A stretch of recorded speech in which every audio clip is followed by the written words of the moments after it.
Well Hong Kong sixes is back. कल CWC L2 का squad भी आया, उसके बारे में डिस्कस करेंगे बिकॉज वो थोड़ा सा रह गया था। और TU स्टेडियम में यार लाइट वाइट लग गई है।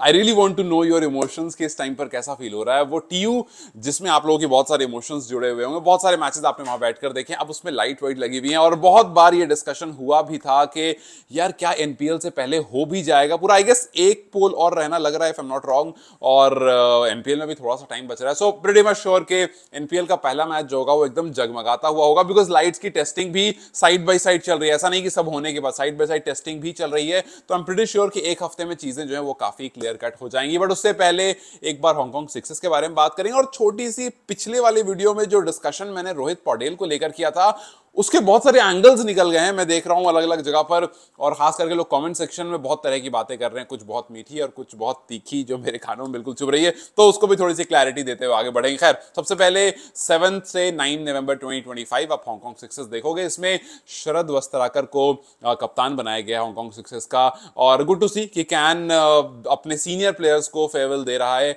और because it is pretty much a farewell for Sharad. और बहुत सारे ऐसे प्लेयर्स पास में रहे जिनको फेवल नहीं मिला, बट ठीक है। हमने देखा था लास्ट टाइम ये टूर्नामेंट कितना एक्साइटिंग हुआ था।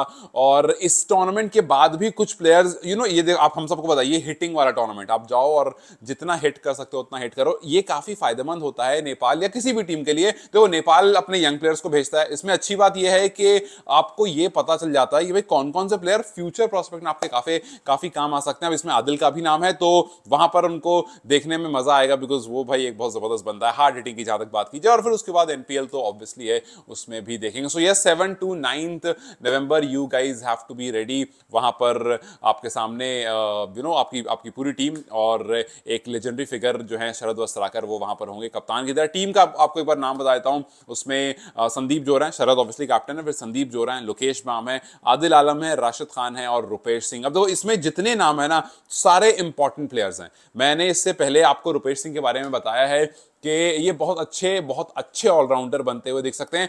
थोड़ा सा अगर इन्होंने अपनी पेस पर और हल्का सा काम कर लिया देन वो काफी, बिकॉज इनका शॉट्स हैं, क्लास काफी अच्छा, हमने इनको खेलते हुए देखा है। और जब ये गेंदबाजी करते हैं, इनका बॉलिंग एक्शन काफी अच्छा है। थोड़ी सी स्पीड पर अगर काम हो जाए तो ये फ्यूचर प्रोस्पेक्ट बहुत अच्छा होने वाला है। Rashid is also very good, लेकिन मेरी एक्सपेक्टेशन राशिद से थोड़ी ज्यादा थी। और पिछले साल जब हमने इनको देखा था इसी पर्टिकुलर लीग में, और उसके बाद अब एक साल हो गया, इस एक साल में जितनी मुझे इनसे उम्मीद थी, मुझे लगता है कंपैरेटिवली थोड़ा कम रहे हैं। लेकिन आई होप कि यहां पर और NPL, ये दो टूर्नामेंट हैं जहां पर इनको मौके मिलेंगे, and I am pretty sure कि ये उसका लाभ जरूर उठाएंगे। फिर आदिल आलम, वी ऑल नो, अभी उन्होंने झलक हमें दिखाई, 3 साल बाद वापसी करी, बॉल बैट दोनों से झलक दिखाई। कुछ लोग ये मानना जरूर है कि आदिल को मौके मिले, लेकिन उन्होंने उसको यूटिलाइज नहीं किया। हालांकि मुझे लगता है कि अभी वो इनफ मौके नहीं है। 2-3 मैच को आप मौके काउंट नहीं करोगे, बिकॉज अभी भी वो टीम की ना ही प्रायोरिटी लिस्ट में है, और ना ही उनको ऐसी, हाँ 1-2 मैचेस मिले हैं उनको, ठीक ठाक ओवर्स ही मिले। बट यार आप प्लेयर्स की तरफ देखो ना एक बार, मतलब आप कुशल पटेल की तरफ देखो, लास्ट पूरा ईयर उनका फ्लॉप रहा। आप कुशल मल्ला की देखो, काफी टाइम से फ्लॉप ले रहे हैं। और आप जिस प्लेयर की तरफ नजर डालो, आप दीपेंद्र आयरी की तरफ देखो, बैटिंग से स्ट्रगल कर रहे हैं। आप आसिफ की तरफ देखो, बहुत टाइम से स्ट्रगल कर रहे थे। आप रोहित की तरफ देखो, स्ट्रगल कर रहे हैं। सो जितने मेन प्लेयर्स अब स्ट्रगल कर, कुछ वापस आ चुके हैं, कुछ का फॉर्म वापस आया, कुछ अभी भी स्ट्रगल कर रहे हैं, और कुछ आगे जाकर के स्ट्रगल करना शुरू कर दें। So it's very obvious. और किसी को भी, जितने मैंने नाम लिए, किसी को भी 2-3 मैच से नहीं जज किया गया। अभी मैं स्क्वाड के बारे में बात करूंगा, CWC L2 के बारे में, तो वहां पर हम कुशल मल्ला को लेकर भी और भी प्लेयर्स को लेकर बात करेंगे। तो यस, मौके मिल रहे हैं, और जब सारे प्लेयर्स को मौके मिल रहे हैं तो आदिल को 1-2 मैच में मुझे लगता है जज नहीं करना चाहिए। और उन्होंने ऐसा नहीं कि बिल्कुल ही बुरा किया है, उन्होंने अपनी हार्ड हिटिंग एबिलिटीज दिखाई हैं, that he can really hit good shots. अगर वो उनके रेंज में आता है तो ऑब्वियसली आप उनको और मौके दोगे। और आदिल जैसा प्लेयर, मैं बीइंग ऑनेस्ट, आदिल जैसा प्लेयर इस टाइम पर नेपाल में बहुत गिना चुना है। अगर आप काउंट करने जाओगे तो वेरी फ्यू प्लेयर्स आपको मिलेंगे कि 1 2 3, हाँ भाई बस यही 3 प्लेयर हैं जो ऐसे स्ट्रांग हैं, वरना उतनी वो स्किल फिलहाल तो नहीं है। हो सकता है कि डोमेस्टिक में और प्लेयर उस तरह के खेल रहे होंगे जिनके पास वो वाली पावर हिटिंग एबिलिटी है कि वो, आपको याद है वो कवर्स के ऊपर 6 मारा था, उसके लिए बहुत स्ट्रेंथ चाहिए, और वो सबके बस की बात नहीं है कि उतनी दूर वाली बॉल को भी उतनी तेज मारना। सो यस, उनके अंदर एक एबिलिटी है, और आई एम वेरी श्योर कि वो एबिलिटी और इंप्रूव हो गया। वो एक अलग सी बात है कि एकदम ही आदिल अपने करियर को एकदम लाइट ले दें और अपने ऊपर मेहनत करना छोड़ दें, वैसा मुझे लगता नहीं ऐसा होगा। लेकिन आई एम प्रीटी श्योर कि जो स्किल सेट उनके अंदर है वो काफी ज्यादा उनको काम आएगा। मैं फिर से कह रहा हूं, आदिल और दीपेंद्र सिंह आयरी अगर ये दोनों फॉर्म में रहे और कभी भी इन्होंने मैच खेला साथ में, तो आई एम वेरी श्योर कि ये टीम को काफी ज्यादा हेल्प करेगा। खैर, और उसमें गुलशन भी एक नाम है ऑब्वियसली। खैर, अगर आगे बढ़े तो ये जो प्लेयर्स हैं, आई एम वेरी श्योर कि इन प्लेयर्स को T20 में खेलने का मौका मिलेगा। जैसे हम NPL की बात करें या फिर इसके आगे और T20 मैचेस की बात करें, तो जितना बेहतरीन यहाँ पर खेलेंगे उससे लग करके NPL आएगा, उस पर जितने बेहतरीन करेंगे। हम जैसा पहले भी बात कर चुके हैं कि आने वाले T20 में आपको एक स्क्वाड, स्ट्रॉन्ग स्क्वाड दिखेगा। सिर्फ 15 नहीं, आप बोलोगे यार 15 नहीं, 20 का स्क्वाड, 25 का स्क्वाड, इतने सारे प्लेयर आपको एक और NPL सीजन के बाद दिख जाएंगे और हर प्लेयर का आपको सब्स्टिट्यूट जो है वो दिखता रहेगा कि नहीं यार इसको हटा करके इसको लाओ, ये ज्यादा बेहतर है।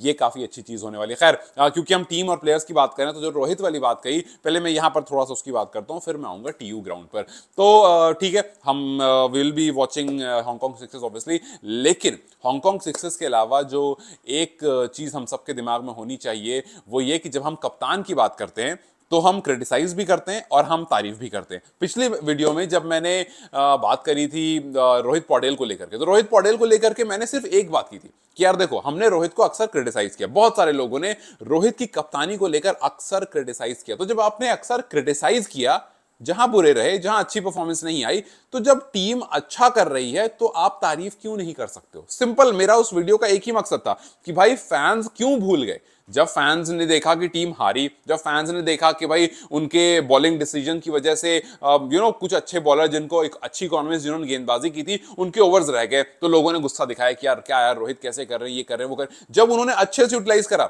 जब उन्होंने दीपेंद्र सिंह आयरी को शुरू के ओवर्स दिए कि आयरी आप जाके बॉलिंग करो, आयरी ने विकेट्स निकाली, जब उन्होंने नंदन के ओवर्स बचा कर रखे, उन्होंने लास्ट में काम किया, जब उन्होंने कुशल बुटेल को बॉलिंग दी, उन्होंने काम किया। तो जब ये चीजें हुई, जब उन्होंने नंदन को एक ओवर के बाद रोक लिया और चौथे ओवर में दोबारा भेजा, उन्होंने वहां विकेट ले ली, तो जब ये सारे चेंजेस करने के बाद फायदा हुआ, तो जब आप क्रिटिसाइज कर सकते हो अपने कप्तान को, तो उनकी तारीफ भी आपको करनी पड़ेगी, बिकॉज ही डिजर्व्स इट। मैं ये नहीं कह रहा हूं कि he is the best captain, क्योंकि कुछ लोग आए एकदम उठ करके और कहने लगे कि नहीं नहीं, ODI के लिए ठीक है, T20 के लिए ठीक नहीं है। कुछ ने तो ये भी कहा कि आयरी सारे फैसले लेते हैं और रोहित सिर्फ वहां नाम के कैप्टन है। ऐसा नहीं होता है। आप क्रिकेट पहली बार देख रहे होगे या तो आपको क्रिकेट की नॉलेज थोड़ी कम होगी। ऐसा नहीं होता है कि मेन कैप्टन ग्राउंड में रहेगा और जस्ट बिकॉज आपको कैमरा पैन होकर के दिख गया कि आयरी ने एक फील्ड सेट करा तो आपको बोल दिया किसी ने कि आयरी जो कप्तानी कर रहा है। ऐसा नहीं होता है। ये आप थोड़ा सा उससे बाहर निकलिए। जस्ट बिकॉज आपको कैमरा पैन होकर के दिख गया कि आयरी ने कहीं पर फील्ड सेट करी, इसका मतलब ये नहीं कि आयरी असल में कप्तानी करते हैं। जो कैप्टन है वही कप्तानी करता है, ठीक है। सारे फैसले कप्तान के हाँ, विकेट कीपर चीजों को थोड़ा अलाइन करता है, बिकॉज विकेट कीपर जो होता है वो बेस्ट पोजीशन पर होता है, वो थोड़ी बहुत फील्ड सेट जरूर करता है। लेकिन उसके अलावा कैप्टन और जो बॉलर होता है, बॉलर, कैप्टन और जो आपको विकेट कीपर होता है, ये तीन मेजर रोल प्ले करते हैं। कैसे क्या फील्ड चल रही है और किस तरह से क्या कुछ होगा, फैसले सारे कप्तान लेता है। कि भाई हाँ, अगर कहीं कप्तान कंफ्यूज होता है तो वो जाकर के डिस्कस करता है। जस्ट बिकॉज एक बार अगर आयरी ने अपनी पोजीशन चेंज करके या किसी और की पोजीशन चेंज करके वो कर दिया, तो इसका मतलब ये नहीं captain आयरी, I am nothing against आयरी, आयरी is a beautiful guy and he is a wonderful captain. और उन्होंने दिखाया भी NPL में करके, और जब जब उन्होंने कप्तानी मिली तब भी he is a wonderful captain. और इनफैक्ट रोहित के बाद दीपेंद्र सिंह आयरी एक बहुत स्ट्रॉन्ग कंटेंडर है कप्तान के, और हो सकता है वो बन भी जाएंगे T20 captain, which will be a very good thing. लेकिन जब तक रोहित कैप्टन है, जब टीम हार रही है, अगर रोहित को क्रिटिसिज्म मिल रहा है, मिलना भी चाहिए भाई, जब गलत फैसले लोगे आप बिल्कुल मिलेगा, मैं खुद क्रिटिसाइज करूंगा। लेकिन जब कुछ अच्छा हुआ तो तारीफ करने का आपके अंदर थोड़ा सा फैन जो है ना, उस फैन को थोड़ा सा बोलो कि यार अच्छा किया रोहित ने, आज रोहित ने अच्छा किया, थोड़ी सी अच्छी बात भी रोहित के बारे करना बनता है। Just that. एक तुम मुझसे ये भी कह दिया कि कितने पैसे दिए रोहित ने तुम्हें उनकी तारीफ करने को। भाई पैसे वैसे से काम नहीं होता। रोहित पौडेल मुझे पैसे नहीं देंगे तारीफ करने के लिए। I have enough understanding of cricket कि मैं समझ सकता हूँ इन चीजों को, और एक बार कुछ देख करके बिना सर पैर की बातें करने की आदत नहीं है मेरी। खैर anyway, so I just wanted to tell you कि नहीं, रोहित ने मुझे पैसे नहीं दिए, नहीं रोहित ने मुझे बोला नहीं कि मेरी तारीफ करो। मेरा सिर्फ कहना यह था कि जब मैंने सबकी तारीफ होते हुए देखा तो मुझे लगा कि यार बुराई जब होती है तो सिर्फ रोहित की होती है, कप्तान है, सारी बुराई उनकी होती है, तारीफ भी होनी चाहिए, बस ये मेरा मतलब था। खैर anyway, let's move towards the NPL because TU is looking wonderful.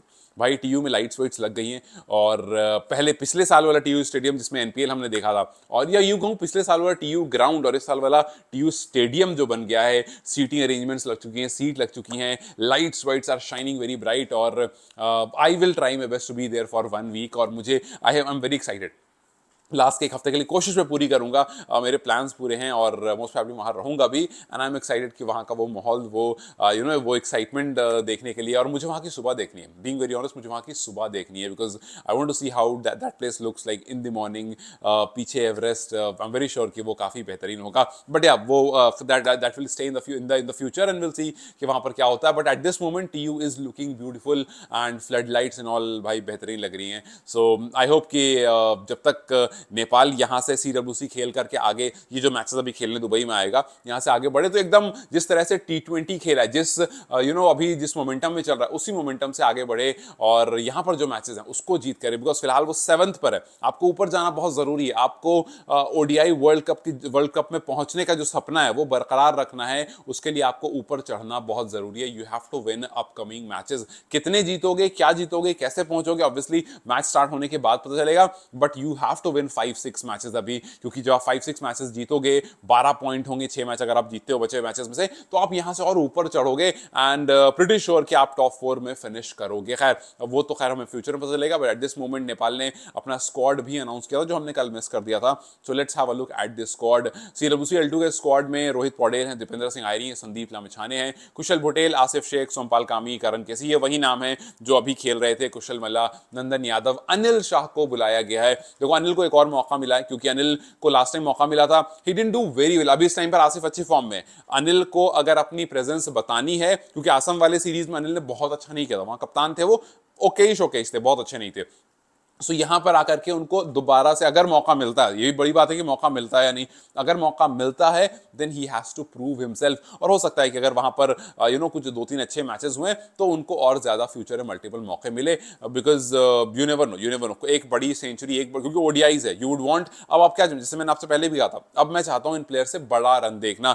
आज कुशल भुटेल हो गए, he has been playing good, अब ओडीआई की बात आ रही है, then you would want him to score century, कि भाई अब नेपाल जो है वो धीरे धीरे ऊपर चढ़ रहा है। सो अब हमने टेस्ट नेशन और बाकी चीजें सारी हो गई, T20 क्वालिफाई हो गया, वर्ल्ड कप। सो अब यहां से अब है प्लेयर की इंडिविजुअल सेंचुरीज आनी शुरू होंगी, तो टीम जो है वो और बड़ी होगी। खैर अनिल के अलावा भीमशर्की हैं, ओडीआई का प्लेयर है, उसको ओडीआई में जगह मिली है। आरिफ शेख हैं, आरिफ शेख भी काफी बेहतरीन रहे थे। उसके अलावा ललित, गुलशन और शाहाब को यहाँ पर मौका मिला है। सो अब देखना ये होगा कि किस तरह से यहाँ पर टीम खेलती है, because ODI has not always been Nepal's best game, but we hope कि यहाँ पर वो अच्छी क्रिकेट खेलें, बिकॉज अभी हाल फिलहाल में उन्होंने अच्छी क्रिकेट खेली इस साल। जो उन्होंने फॉर्मेट खेला, चाहे ओडीआई चाहे T20, दोनों में अच्छा खेला है, and I am very sure के स्टुअर्ट लॉन को पूरी तैयारी से लेकर आएंगे और यहाँ पर टीम जो है वो बहुत बेहतरीन परफॉर्म करेगी। खैर what do you think about Hong Kong Sixers, खास करके are you excited for this time, because last time ने देखा था Nepal was really really good और प्रतीश जीसी कमाल के थे, इस बार यहाँ पर वो नहीं दिख रहे हैं। सो थोड़ा सा सवाल जरूर है दिमाग में कि यार क्यों नहीं है। हालांकि हो सकता है इस वजह से बिकॉज आप सिर्फ और सिर्फ ऑलराउंडर को आगे भेजना चाह रहे हो, but Pratish was really good last time. I hope कि वो यहाँ पर जहां पर उनको आगे मौका मिले वो परफॉर्म करें और उसके बाद वो थोड़ा टीम की जर्सी में दोबारा से देखें। खैर एनीवे लेट्स जस्ट होप कि चीजें जो है फ्यूचर में बेहतर रहें। But what's your thought on Hong Kong Sixers, मुझे कमेंट सेक्शन में जरूर बताएं। Till then you guys take care, I will see you very soon, bye bye.